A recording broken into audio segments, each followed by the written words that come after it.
All right.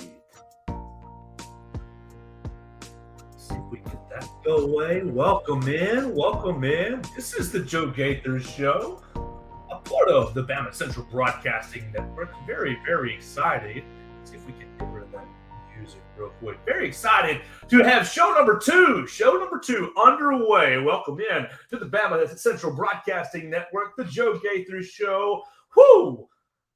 Hopefully, we're going to have a lot of fun just like we did yesterday. I want to invite you guys to jump in and join the show on the Twitter machine at Joe Gaither6. You can find Bama Central at Bama Central.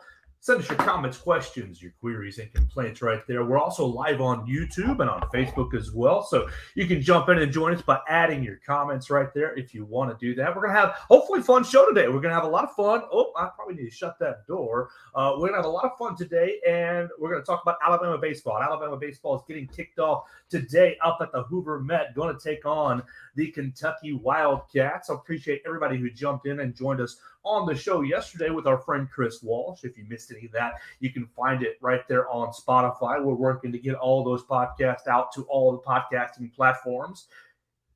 It's a work in progress, and we're having a lot of fun. But today on the show, we're talking SEC baseball, and we're going to be joined by our colleagues, two of our colleagues, Mr. Austin Hannon and Mr. Will Miller. Austin Hannon spent some time with Nick Saban this morning, so we're going to hear about that. And both the guys are up at the Hoover Met watching the SEC baseball tournament, trying to see if Alabama is going to advance into the weekend or not. It's a big day, so without further ado, we're going to bring in our friend Will Miller. Will, what's going on a Tuesday?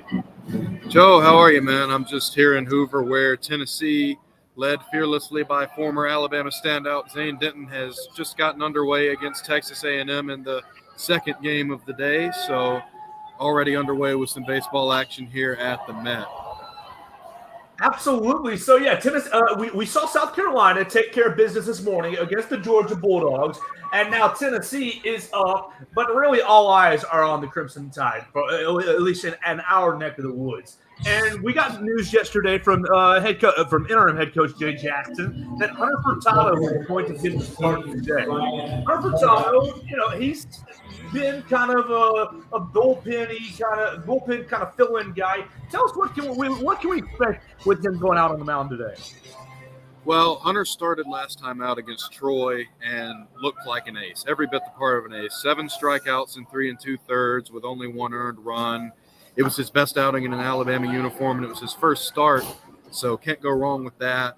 It seems like Jason's going to try to get some work out of his bullpen arms throughout the day today, which there's a lot of reliability there in the middle innings. And when you get to the back end with the closers, with Hunter having the start he did last time, it does make sense to put him in this position, considering how you want to use some of the other guys in the stable. Well, exactly. It's been an interesting year for the bullpen for Alabama. I mean, the year has kind of gone very similarly to the rest of how the year has gone for the side. First 2 quarters of the season, first 3 quarters of the season, kind of bumpy up and down, and then with the dismissal of Brad Bohannon, it seems like not only the bats have gotten into order, but the bullpen has as well. Are we seeing just a lot of improvement out of the bullpen, or is it just Jay Jackson using them differently? What has gone into having better performances down the stretch of games? I think that you've seen some guys come in that are just better than some of the performances last year, and some of their performances earlier this year may have shown. You've seen Alton Davis come in, who's one of the best freshmen in the league at the closer spot. You've seen Riley Quick come in and give some great outings. Hagan Banks has been able to deliver a lot more than he did last year with the experience that he's gotten. And those aren't the only names. I think you've just seen a more complete unit that's more confident in their stuff and has gotten better with time. Well, Will, let's put a pause real quick in the baseball discussion and let everybody behind the scenes. Will Miller is like one of my best friends in the world. Maybe. I don't know if he would reciprocate that, but Will Miller is not getting the formal introduction because you all know him from his time in my previous show. Will, you also know Austin Hannon. And we're going to be joined by Austin here in just a minute. And Austin is a new colleague of mine. I met him a couple different times. Very smart guy. Let's talk. What kind of questions? What do we want the people to know about Austin Hannon and his media coverage, his life? What are some good questions we can get into with Austin? Well, I know a lot of people who read his stuff are already aware of this, and we've said it countless times, but Austin is one of the best out there to be so young. I've worked with him for a long time, dating back to since our time with the Crimson White newspaper here at the university, and I have great respect for the guy. I can't say enough good things about him. And that's not just because I'm in Hoover with him all week. Stuck here with him in Hoover all week. He's a fantastic guy, fantastic journalist, and he knows the stuff. It's going to be great being here with him this week. And like I said, we go way back, so very familiar with him. And he graduated last December, so he's really gotten into this field. He's hit the ground running. He's been doing all the right things. Like I said, I can't say enough about him. Well, Austin was up there for the Coach Saban's Knicks Kids golf tournament this morning. So when he comes on, we'll ask him if Coach Saban said anything interesting at all. Will, are you betting that Saban said anything fun, or was it all just we're happy to be here for Knicks Kids. We're happy. We want to have a little fun. We're excited about the 2023 team. The typical Nick Saban answers. Well, I would hope he talked to us a little bit about that Italy trip, because I know on Twitter a lot of people spread those pictures around of him in Italy, and that quarter zip he wore in those pictures, by the way, was impeccable. I've never seen the quarter zips in that color before, but it was a great look. But I would hope he talked to everybody about the sights and sound of Europe, because I know that's a bucket list destination for myself and a lot of other people. So football notwithstanding, I'd love to hear more about Italy. Were you? Would you have been brave enough if you had been vacationing in Italy? Would you have been brave enough to say, I think that's Nick Saban, and then not only saying I think that's Nick Saban, but going across the street, Coach Saban, I know you've never taken a vacation in your life. I know it's the first vacation that you've ever had, but can I bother you for a selfie? Would you have been brave and stepped in on the Saban vacation? Well, for myself, probably not because of my position, but I mean, I have to believe that having grown up in Alabama my whole life and watching football for a majority of the Saban era now, which is crazy to say because I've been watching football for over a decade now, I would have definitely known it was him. And that quarter zip probably would have given it away, if we're being honest. I know I harp on that, but I doubt, I want to say that I doubt you'll see many Alabama quarter zips in Italy, but really it's an international brand, so who knows? You get Roll Tide everywhere, Will, and that's something that honestly, it's something that makes me so happy to cover Alabama, to have said that I went to Alabama, and really any place I see the logo, my family makes fun of me because they're all Georgia fans, but you give them a Roll Tide, and 90% of the time, 85-90% of the time, you get it right back. And I love being a part of the community that loves the Tide, and I love being a part of the community that we have here at Bama Central covering the Crimson Tide. So you guys are up there in Hoover. We're waiting on Austin to join us. What's it going to be in Hoover? Because, Will, if I'd have bugged you 3 or 4 weeks ago, and you know this, I'd have bugged you and been saying, oh, we're going to go up to Hoover, going to flame out and not go to a regional, and everything's good. The season's all hogwash. But now, goodness gracious, after a hot 3 weeks, maybe the hottest in the SEC, what can we do with this week up there in Hoover? Well, you got to get past this one first, because this is the first game and it's under the single elimination. So for those familiar with this tournament, you have to start off by playing single elimination unless you're one of the top 4 or 5 seeds. And Alabama's the number 9 seed. So playing Kentucky, like you said, Joe, and this is the game that you got to win in order to get to double elimination. So if you lose today, it's over. The run in Hoover is over. You're still going to the NCAA tournament. The questions about hosting are still there. If you lose today, still could host, might or might not, but you're not playing for your tournament life in this game. But the run in Hoover is over if you lose this afternoon. If you win, you go into double elimination, which opens up a variety of interesting possibilities. Also means you have a little bit more room for error, objectively speaking. You want to win to the end of the line, and that's that. But this today, you have the least margin for error out of anywhere in the week. So it's really a initial hurdle that you kind of got to clear to make it to start getting on a run to where you want to go. Well, okay, and that's a great point, and that's where we're going to get back to Hunter Furtado and him starting. You mentioned as the kind of setup to today that Jay Jackson might be working and might be using today as a bullpen day. Now I know the Tide. We just gave up. We just had our starters play this past weekend. Luke Holman and the traditional starters. Garrett McMillan and I think Grayson Hitt as well. We're pitching over the weekend with such little margin for error. Are you surprised that we're trying to go with a patchwork bullpen day for the Tide to get us into the double elimination portion of this tournament? Well, I was a little surprised, Joe, but at the same time, like I said, you're kind of riding the hot hand here with a guy that looked really good as he's ever looked at Alabama last time up. You want to get production from these guys, and you also want to have your starters available to the extent possible. So what that would mean that is if you win the game today, then you basically trot out your weekend guys 3 games in a row, these next upcoming games throughout the rest of the week. Because the rotation has been so depleted by injury. You have Grayson Hitt, who is your number 1 guy coming into the year, and he's had Tommy John surgery, and he's going to be out for – that's still a question in and of itself. You have Ben Hess, who's not available, sophomore, supposed to come into his own this year, had a few starts. Now he's injured, not available. Garrett McMillan spent the first couple of months out of the year, and he wasn't available. He came back in April. This is a rotation that's dealt with so many injuries. Antoine John, who used to start, coming out of the bullpen now at the end of last year. He was supposed to be coming out of the bullpen this year. He had to have, I believe, Tommy John, and he's off the shelf for the year. So this is a unit that's so depleted, you don't have a ton of options when it comes to a theoretical number 4. So with Hunter, he's a guy that started really well last time. Like I said, his best outing period since he came over from Wake Forest. Right. So he's against Troy last week. 3 and 2/3 innings pitched. 3 and 2/3 innings pitched. Only gave up 2 hits off 2 runs off 2 hits. Had 7 strikeouts and 2 walks. This was 1 week ago down there at Troy. Yeah, and he had everything working. He was mixing guys up. He was getting people to swing and miss, which that was a key. Nobody could really figure him out. He limited the walks, still had a couple, but it was his best day, like I said.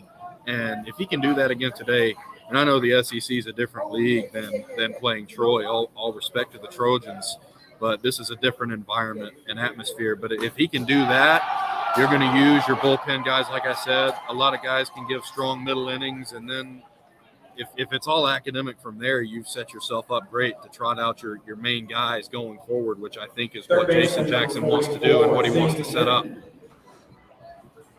All right, so let's say we get past that. All right, we'll take the optimistic route here on the Joe Gaither Show on Bama Central, part of the Bama Central Network. Really appreciating Chris Walsh and the Bama Central team bringing us along. Let's take the optimistic route. Will Miller, Alabama beats Kentucky today, whether it's 1-0, 4-5, 11-0, doesn't matter. Alabama beats Kentucky today and ends up having to play. Your reward for beating Kentucky, you get the number 1 seed. You get the Florida Gators, who you play. You played tough down there in Gainesville. You lost 3-0, 8-7, and then you won 6-3 back in March. What kind of chances are you giving Alabama to tangle with the Florida Gators? Well, Joe, this is a team that first and foremost is playing fantastic ball right now, and that was not necessarily the case entering the Florida series in the regular 100%. Season. You've also got to remember that even when entering that series in the regular season, it was very competitive. Alabama had a great chance to win that series down in the swamp. So there's a lot to like, and there's a lot of confidence with this Alabama team right now, knowing that they can hang with the best in the nation, and they've done it under all sorts of circumstances. So I think that you're really not looking at Florida and thinking, wow, this is a huge insurmountable task. Maybe it's a game you're not supposed to win, but it's certainly not a game that you go into feeling like you can't win. You absolutely feel like you can win that game. And if you do, that's huge. So I think that the confidence is there. They're playing great baseball. They were competitive with Florida the first time around. That's a game that you're going in and you're very positive about. There's a lot of great perspective going into that game that you're thinking, we can really do something here. It's not just, they're the number 1 seed and they're all mighty and we've got no shot. That's not how you're looking at it at all. Well, you've covered this baseball team all season long, whether it be for Bama Central right here at BamaCentral.com or other outlets. And so you follow the team as close as anyone. And I'll be honest, I've been the casual. I've been kind of just following the headlines and just kind of keeping up with it and that sort of thing. So am I a dummy or am I out of line when I say, oh my gosh, you fired Brad Bohannon for something extremely nefarious, and the team goes 8-2. The trajectory goes up, and really, it's an 8-2 that it probably could have been 10-0. The team is has just exploded. So, am I an idiot to say, "Oh my gosh, this what could have been the entirety of the season?" You know, you're entering the last week. You're at number 24 with Division I baseball. Could this have been a top 10 team all season long? Could we have a national championship team under the surface of a Brad Bohannon scandal? Well, Joe, not to give a political answer here, but whenever you have a circumstance like that was truly unprecedented, there's always those types of questions. And I definitely think that this is a team that's been very good, and they've been very good all year. They've competed with all these teams that are at the top of the heap. They nearly won that first LSU game and that second LSU game, both right down to the wire. It feels to me like they're confident enough to know that, yes, that is a possibility. And now they're going to play with that at the forefront of their mind that, hey, yes, we are this good. We can do this. I mean, it's insane how the difference, because I admit a little bit of a casual baseball fan, but I admit my perception, and granted, perception, not always reality, but my perception of this program was middling, hapless, kind of going nowhere, kind of out there in the doldrums waiting for some wind to come behind the sails. And I mean, I'm struggling with two thoughts here, Will. One, that a college coach would sabotage or might allegedly could do anything nefarious. We don't know for sure exactly what Brad Bohannon's involvement was, but the fact that there might be something nefarious going on, and it blows my mind. But then the other thing is to have a team respond so well and to show, okay, this team really has a lot of ability and has a lot of want to and has a lot of drive and has that togetherness. It's been such a wild story to follow, and just to it makes me think of the last 4 or 5 years with Brad Bohannon. Oh, Alabama has it so tough without the lottery, and Mississippi State giving in-state tuition, and Vanderbilt with their advantages giving full ride scholarships. Oh, we saw 12 months ago, Will Miller, that Auburn makes it all the way to the College World Series, all the way to the final. And, we're all saying, oh, why can't Coach Bo do that? Why can't we get that kind of buy-in, those kinds of results? And Will, golly, we're 2 weeks away. We're 3 weeks away. We could be looking at some of those results. Are you expecting this Alabama team to continue this run of good play, or are we seeing 8-2? Are we seeing 8-2 over these last 3 weeks, and maybe the gas tank's going to run out here soon? Well, Joe, if this is truly for real, then the possibilities to me are very big. You could, especially if they get to host the Tuscaloosa Regional, we know that's been floated around a lot. You're feeling good about that with a win today without saying too much, that there will be a Tuscaloosa Regional in the NCAA tournament. If you can clear that important first hurdle, like I said. But you got to also remember, Joe, Alabama has been there before, made the College World Series final twice, made the national championship 2 times, and really, got carved up by Roger Clemens back in '83, which who hasn't been carved up by Roger Clemens? Made it in the '90s, I believe, lost to LSU, which is a team that's right up there this year also. And like I said, the confidence is going to be massive for this team. They're 8-2 coming into this run here in Hoover, looking good to host if you're able to win today. Definitely if you win today and tomorrow. The confidence is flying high, and with this team's potential, like you discussed in the previous question, who knows? Anything can happen at this point in the year, and it's the postseason. You can never expect the conventional in any college sports postseason, and there's that element to consider as well. There are a lot of possibilities, Joe, and I think one of those possibilities is an extended stretch run deep into June. All right, before we bring on our friend Austin Hannon, we're going to do that in just a minute. Will, I want to put you in a hard scenario. Alabama beats Kentucky, loses to Florida, and faces Auburn in the elimination losers bracket. How juicy would that be for us as a coverage team, but also just for the Tide? Alabama and Auburn in Hoover elimination game. Well, I'll tell you first thing, Joe, the turnout would be unbelievable. I've seen a lot of, obviously I've seen my fair. I drove over here. And we're far off from the Alabama game at this exact moment. It's not going to start till around 5 p.m. So, I've already seen a lot of the stickers on cars, whether it be the Script A or the interlocking AU. It would be an incredible turnout, one of the best atmospheres the tournament had seen in a while. Alabama won that regular season series. You've also got to know in the rivalry, Auburn is going to want it back. And in tournament play, so much changes. It's the postseason, so much changes. Matchup wouldn't be the same. But you would likely see Garrett McMillan start. He was great against Auburn, came out in game 2 of the Auburn series, had to deliver. It was his second start after he came back from being hurt for 2 months, and he absolutely dealt. So he's probably going to have that performance somewhere in his mind if he were to go back out there again in an elimination setting. And with the way he was last time, you don't feel bad about that pitching prospect. So I do think that Alabama would probably win that elimination game based on the way they pulled together in the Auburn series and finish that off. Ooh, that'd be so exciting, Will. And that would be a Thursday game. That'd be a Thursday game that we'd all have to pay attention to right here at Bama Central and following the Alabama Crimson Tide. So let's put Will Miller on the shelf real quick. Actually, Will, I will want your help figuring out the best way to talk to Austin, getting some good questions. So we'll be right back to you. We're bringing in Austin Hannon of Bama Central. You know him. You follow him on Twitter at Austin Hannon SI. He's been up at Hoover following the Crimson Tide. He was up there yesterday watching batting practice, and he was out on the golf course earlier today. So, Austin, did Nick Saban tell you anything fun this morning ahead of the Knicks Kids charity event?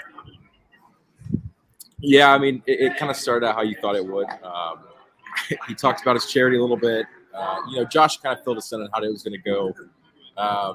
Chris kind of told me how he likes to act at events like this, and he's not going to want questions about, Tony Mitchell and is he suspended, and obviously some people are going to ask about that, and there's going to be other things that people will know, the quarterback situation, which he did talk about a little bit, just a tiny bit. He wanted to fill in that he likes competition and he likes having 5 guys in there, including the 2 freshmen that are all battling for that job, and they're all going to get in there in the middle of June and start camp up and start ramping up for this 2023 season.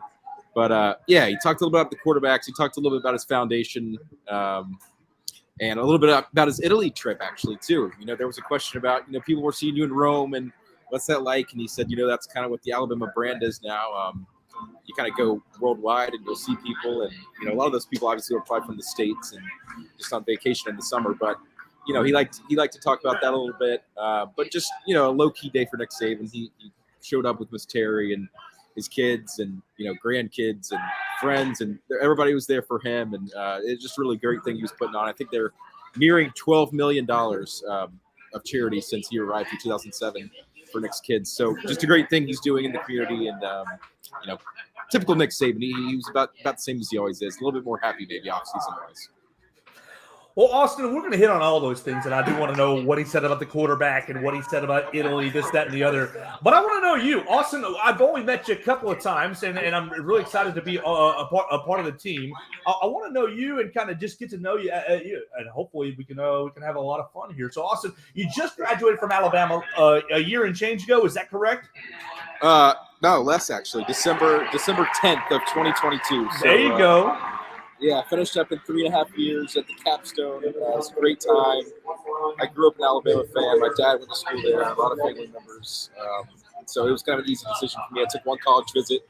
It was to Tuscaloosa, where I'd already been, hundreds of times for football games and basketball games and whatnot. But just finished in December. All right, awesome. So you hit a lifelong Alabama fan. Are you from the state of Alabama? Are you from the Yellowhammer State or somewhere else?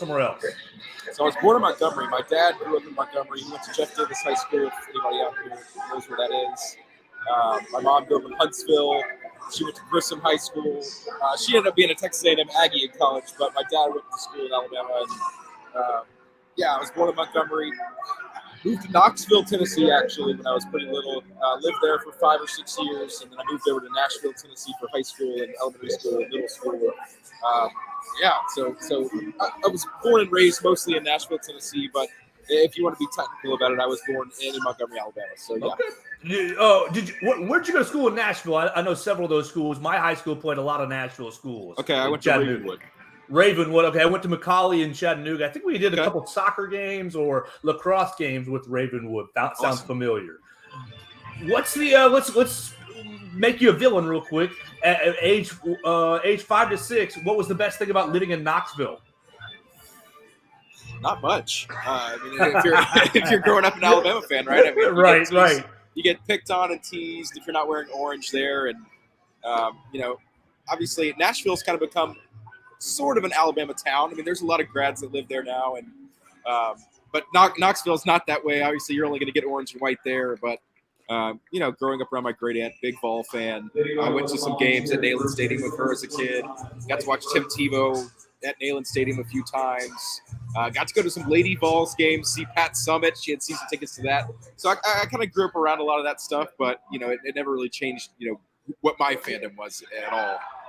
Never seeped in to take hold, probably because they were losing my dad so would, much. My dad would never let that happen. Austin, you're leading our football coverage right here on Bama Central, so we're really excited to see you do that this coming season. What do you love about Alabama football? What drew you in to Alabama football as a young child, and what continues to draw you in as a professional?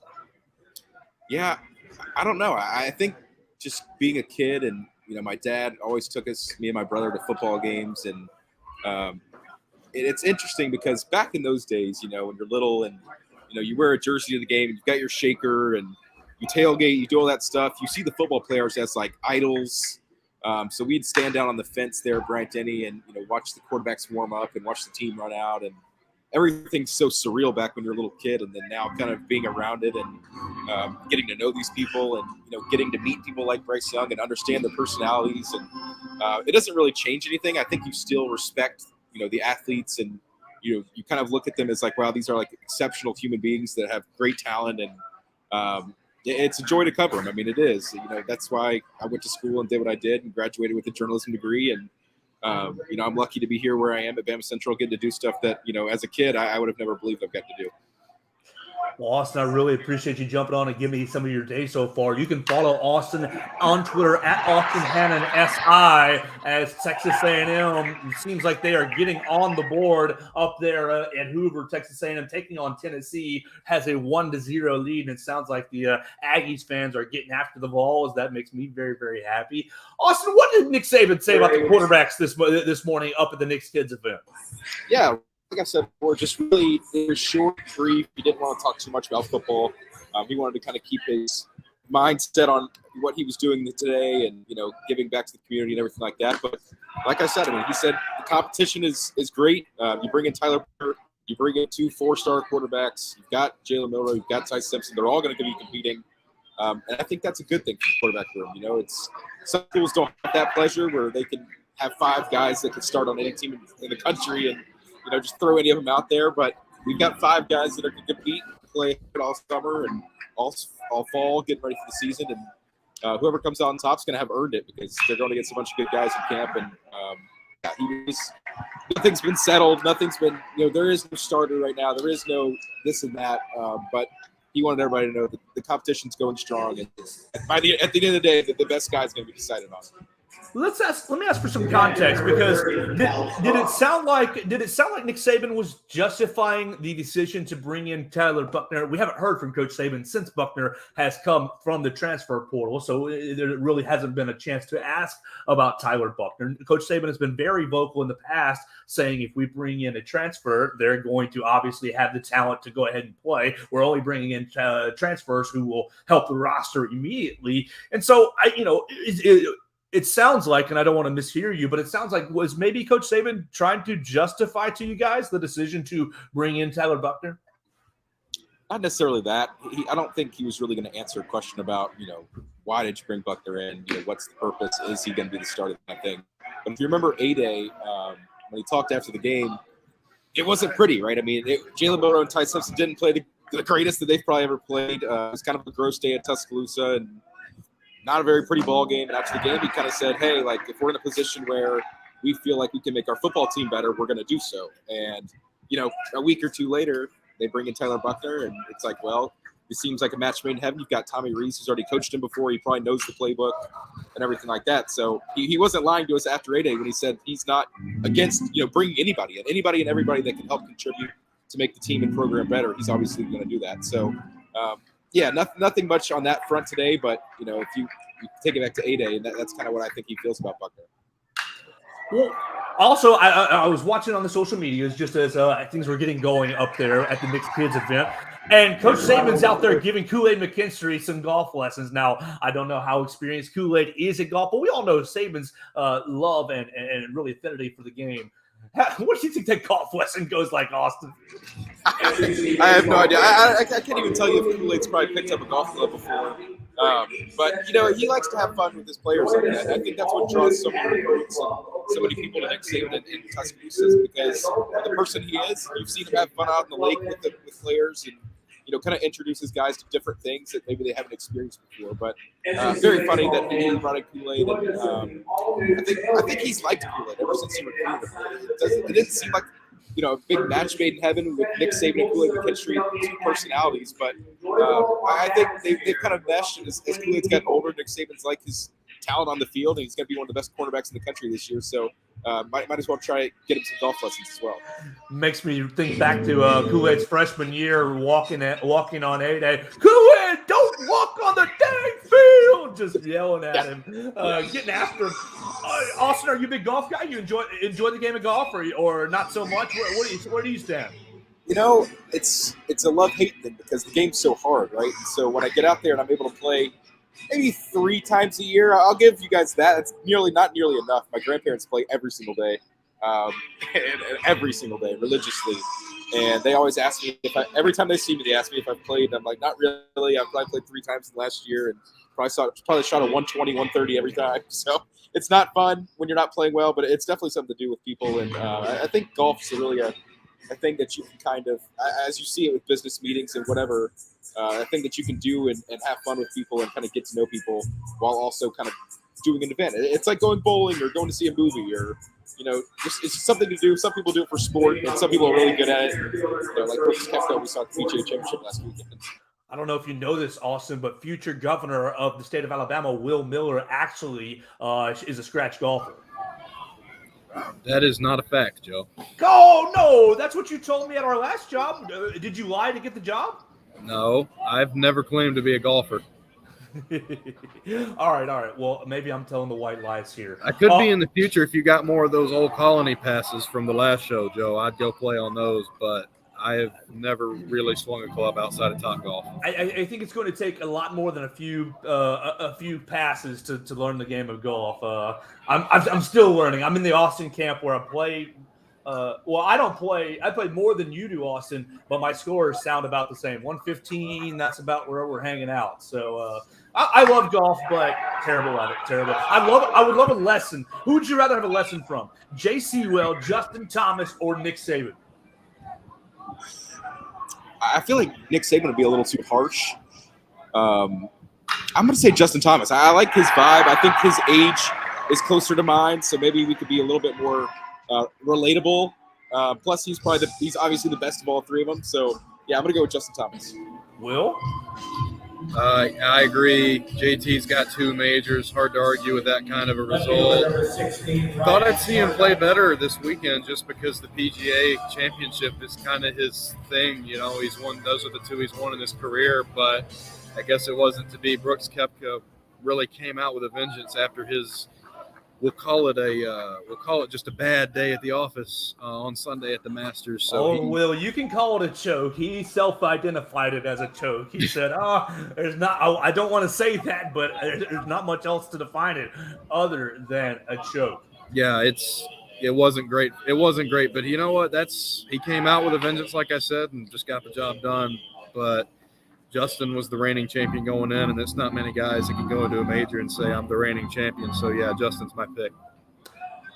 Let's head back to Austin real quick. And Austin, we already bothered Will Miller about the SEC tournament and kind of what we're going to see today. But I want to hear from you because we're talking about Hunter Furtado. We're talking about a kind of putting a bullpen game together for the Alabama Crimson Tide. You've got a hard matchup with the Kentucky Wildcats. I think that it's not going to be very easy for Alabama. What do you make of Alabama's chances to advance to the double elimination portion of the SEC tournament this afternoon? Well, the Butterflies are going to be there. I think every team that's here in Hoover today that has to play in these first single elimination games is feeling that. As I think Texas A&M's winning this game already, Tennessee's probably already feeling it.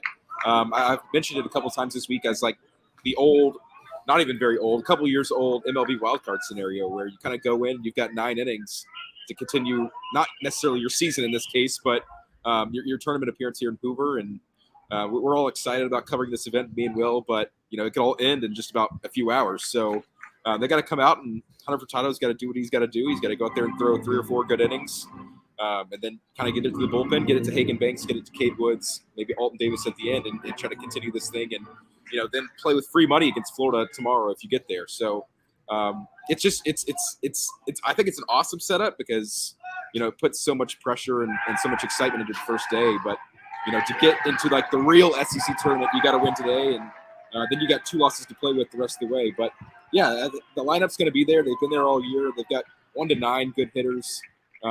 So if they can put up enough runs, I think Furtado can get the job done for enough time early on in the game where they can get this thing over to the inexperienced but talented bullpen that we've seen develop over the year.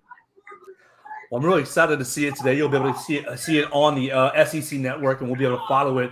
Austin's going to have our live blog update for Bama Central Network at BamaCentral.com. You can follow along. If you aren't able to see the game, you're probably working or finishing up your day at work, you'll be able to keep up with Austin's coverage. Austin, the whole conversation over the week has been, will Alabama do enough this weekend in Hoover to host a regional next week in Tuscaloosa? Yeah. This is kind of you can relate this to football and basketball seeding and getting into the college football playoff when you come to a scenario like this where coming into this tournament, the committee, not necessarily the committee, but D1 Baseball, who has a very good grasp of the sport, has been really the flagship of college baseball coverage ever since I've been alive. They're usually pretty spot on. And right now they've got Alabama as the number 14 overall seed. They've got them as a host. And is the SEC tournament free money? Is it, you win and you can improve yourself? If you lose, do you knock yourself out? But I think being in Hoover is an accomplishment in itself. I mean, not everybody's here. Obviously, the last 2 national champions of the sport are not here in Hoover. And so it's not easy to make. And Alabama baseball fans know that for years, in recent years, this has not been something that's been easy for the Crimson Tide to get to. So the fact that they're here, I think is already a plus. I understand that if they lose today, that you could definitely drop them out of the hosting. But I'm interested to see how they would handle that if they were to lose. I think a win, then you're in. I think if they get past today, get past Kentucky, that's another good win on the resume. That would move the RPI up a little bit more, which right now is at number 12. It was at number 10, and then a sweep over Ole Miss actually, believe it or not, dropped the RPI 2 spots just because of how poor Ole Miss's season has been. Thanks, Rebels. So thanks a lot for that, Ole Miss. But yeah, I still think they're in a good spot, and I've been telling people today, I'm fairly confident in Alabama's ability today. I think they're playing better baseball right now than just about every team in this conference. Take away Florida and maybe, LSU's kind of going down too, though. So Florida and Arkansas are obviously the probably top 2 premier teams here this week. But it's an open field, and I think Alabama can make a run. And obviously, like I said, it has to start today. But I think 1 win, you're in. I think 1 loss, it's going to be really close. The committee's really going to have to dive into it and look at Alabama's resume. But I think 1 win, you're in. 2 wins, it's guaranteed. And that second win could come either against Florida or in the loser's bracket, so it doesn't really matter. It's about getting past today and into the double elimination round. All right, so my amateur college baseball mindset has heard or has been following, oh my gosh, SEC has already got so many teams in the upper echelon. Alabama's going to get kicked out of hosting because the other teams in the league have had such strong seasons. Is that going to be taken into account from the committee when they decide where these sites are going to be next week? It hasn't changed anything in the past. I mean, they've never been shy about allowing several SEC teams to host. I know that's always a big talking point in the college football playoff is, do we want more SEC teams in? Are they the best team? Maybe, but do we want to have 3 SEC teams of the 4 in the field? So college baseball is not that way.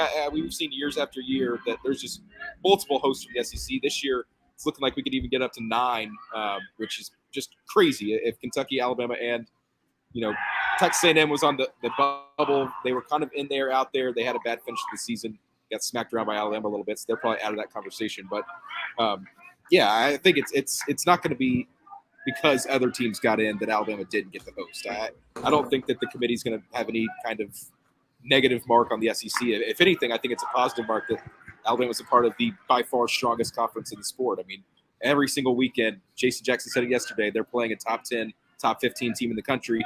At home, on the road, doesn't matter. It's the best baseball in the country. It's right here.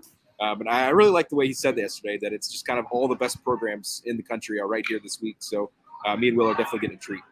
Yeah, I'm very excited for you guys up at Hoover. I think the SEC baseball tournament is one of the best events the SEC puts on. So I hope you guys are eating your fill and enjoying your time up there, because they usually put it all out there. I'm a little jealous of you guys. Let's spin it real quick, because we only have a little bit of time left. Let's spin it to basketball. Oh, my gosh. Break my heart. Oh, break my heart last night. Charles Bediako, news coming out that Charles Bediako, Angry Chuck, is going to forego his last little bit, his 2 years left here in Tuscaloosa, and stay in the NBA draft. Okay, all right. Will, I'm unmuting you because I'm going to go cry. What in the heck are we going to do without Charles Bediako?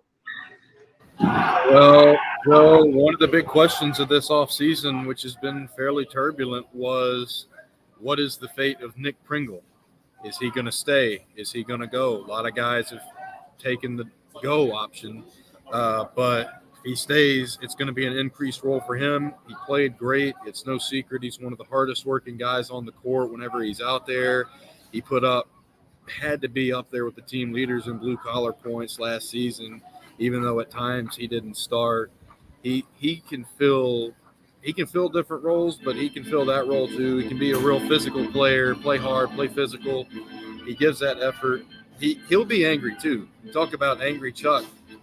You got to be angry sometimes in the SEC, but I think Pringle can do that. He came from a really good mid-major in Wofford that's been an under-the-radar mid-major basketball program, so no doubt he honed his skills over there, came to Alabama, and like I said, he endeared himself to a lot of people. So I think he's going to step in. If he stays, he's going to step in and really be embraced as, once again, a fan favorite, and he's going to up his game. He's got more experience in the SEC now, so I think there's nowhere to go but up with him, and he's going to be a big part of this Alabama team next year with this decision by Bediako.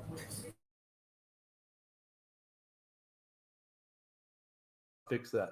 But 100%. But Austin, with that being the case, what do you think Charles would have heard from these NBA scouts to encourage him to stay in the NBA draft? Because we weren't hearing first round. We weren't hearing lottery pick for Charles Bediako, and I'm not sure that he even got that feedback. What would he have got? What would he have heard from scouts and agents to encourage him or solidify him in the decision to stay in the NBA draft pool? I mean, it must have been something, it's something positive. I mean, whether they said, hey, you're probably going to get a second-round grade, hey, you're probably going to get maybe signed after the draft to a G League roster, and next thing you know, if you work hard there, Dante Hall showed that in the past, you can get on an NBA team.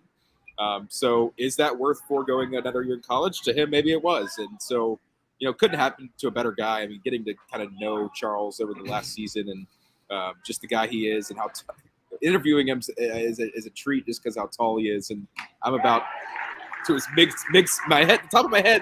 You're not short. You're not short. No, but he's still got a whole. I mean, he's 7 feet. I'm 6 feet on a good day, so he's still got a whole ruler's length, a whole foot on me.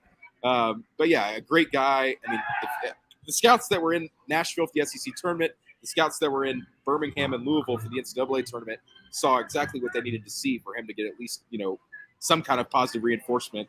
I was a little surprised. I thought that this was going to be one of those things where he goes and, checks it out, and they say, hey, maybe another year, if you can perform like you did at the end of last year, you're going to be all set. And he would come back and have a great year and lead this team and be one of the leaders on the team. So I think that's what we're still going to see with Mark Sears. I don't think he's going to get a draft grade that he's going to be comfortable with to leave unless he transfers, which I can't see that really either, being an in-state guy and having the year he did. So good for Charles. I mean, great season he had last year. he really, really grew his game from as a freshman until last year. And I'm excited to see wherever he goes. So where does Nate Oates and his staff pivot? We still have one open coaching position, which I believe will get filled in the next month or so. But where do we fill? How do we pivot with the loss of Charles Bediako? Papa Conte just committed to Pittsburgh in the last day or so. 6'10", four-star forward. So that seems like that option is gone. Is there any way we can talk Papa Conte out of going to Pittsburgh, or is there any recourse that Nate Oates and company can do to fill the front court need? Yeah, we'll see. You mentioned one open coaching spot. They got 3 open player spots. So that gives you a lot of room to improve your team over the next few months and kind of build that roster for next year. But yeah, Will said it's been kind of a tumultuous offseason. It's not every offseason. I mean, Nick Saban's used to this, right? You losing every single one of his staffers every season, but that's tough for a college basketball program. I mean, and this is a program that, those guys helped Nate Oates build, and now that they're not there anymore, it's going to have to be kind of start over time. And you lost Brandon Miller, you lost Noah Clowney, you're losing Charles Bediako, you might be losing Javon Quinterl. I mean, this is just about every single thing that made this team go last year. It kind of seems like it's going to be gone next year. So we're really going to find out, about Nate Oates' coaching ability and what he's able to do and where he's able to take this program. But I agree with Will. I think Nick Pringle's the key. I'm not uncomfortable with him being the starting 5 next year. I think he's got a great athletic build. He's been great on offense. He hits the glass hard. He just needs to get better at positioning on defense and being in the right spot and picking roles and stuff like that. But he's a good player. He's a talented player, and he showed this year that he's more than capable of stepping into that role when needed. So I'm not hearing Final Four, sadly. Because I was on the train last year. I was leading. I was in the front leading. Will, come on. Can I get my seat back? The Final Four or bust? Come on, Will. We can do it with Nate Oates. He's they'll fill the 3 position with what? Michael Jordan, Sean Bradley, some real nice players. Come on, Will. Final Four for the tie, right? I mean, you guys know me. I've been on the Nate Oates hype train since he was at Buffalo. I've believed in him for a long time, and I believe he has the chops to lead Alabama to the Final Four. Have a very talented roster. He's proven he can recruit. Recruiting his – I mean, if you think about 10 years ago when, me and Austin were kids, and the recruiting alone was one main aspect that was nowhere near what it is now. You're bringing in new talent. You're developing the talent you do have, case in point, Bediako and Pringle. It is a possibility. And basketball is – Don't tease me like that, Will. What? Don't tease me like that, Will. There's a lot that goes into basketball. I mean, you can see Alabama was the number 1 overall seed in the tournament this past season and got bounced in the regional semis. So it's not necessarily that you win 30 games and then you're going to coast the national title as you saw, but also as you saw with Auburn back in 2019, high middle of the pack in the SEC, went on a run in the tournament, and all of a sudden they were right there. So there's a ton that goes into basketball that you really can't predict. Well, guys, it's been a fun hour here on the Joe Gaither Show on Bama Central, part of the Bama Central Network. I'm so thankful for Will Miller and Austin Hannon joining me during this time. Those guys are going to have a lot of fun up at the SEC tournament. Austin, why don't you tell the people how they can connect with your coverage? You're going to have a live blog when Alabama gets started against Kentucky, and tell everybody where they can find you on the Twitter machine, man. Yeah, it's going to be right there on your front page of BamaCentral.com when the game starts, probably about 30 minutes before. You're not going to be able to miss it. It's going to say live updates, Alabama baseball at the SEC tournament. Me and Will will both be contributing to that. We'll both have stories after. We'll both have video after. It's going to be the whole package. So follow it along there. We're hoping for the best. I mean, if things go well, this is going to continue throughout, at least some of the rest of the week. So big 9 innings coming. If you want to follow along on Twitter, I'll also be there. Austin Hannon, SI, like you said earlier, AUSTINHANNONSI. That's it. That's all I got. That's my spiel. You the man, Austin. That's Austin Hannon leading all of our baseball and football coverage right here on Bama Central. Excited to have him joining the show as a regular member. Will, tell everybody about where they can find you, as you will also be putting out content and coverage for BamaCentral.com. Yes, I will. I'm with Austin all week. As long as this thing goes, I'm here. I'm excited to be here providing. I'm going to be writing in companionship with Austin. I'm going to be writing sidebar pieces, feature type pieces, any content that kind of goes between the lines on what happens in the game. You're going to see that from me. You can keep up with those. I'll be tweeting them out all week on my Twitter, which is @RealWBMiller, as well as Instagram. And you can find both those links on my author page on BamaCentral.com. So I'll have a lot of interesting and exciting content coming this week, as will Austin. So you won't want to miss any of it. Well, guys, I hope you guys have a lot of fun up there in Hoover. Selfishly, hope you guys have a long week up there in Hoover so everybody can be celebrating the Tide's success as the train keeps rolling for Alabama baseball. That's going to do it for us on the Joe Gaither Show on BamaCentral.com, a part of the Bama Central Network, for this wonderful Tuesday. We'll be back with you tomorrow at 1 o'clock, and hopefully we will be reporting and talking about an Alabama win over the Kentucky Wildcats and kind of talking about Alabama and Florida. So it's going to be a great rest of the week right here on BamaCentral.com and right here on the YouTube channel at Bama Central. So for Austin Hannon, for Will Miller, I'm Joe Gaither. This was the Joe Gaither Show. Another day in the books. We'll be back with you tomorrow. Roll Tide, everybody.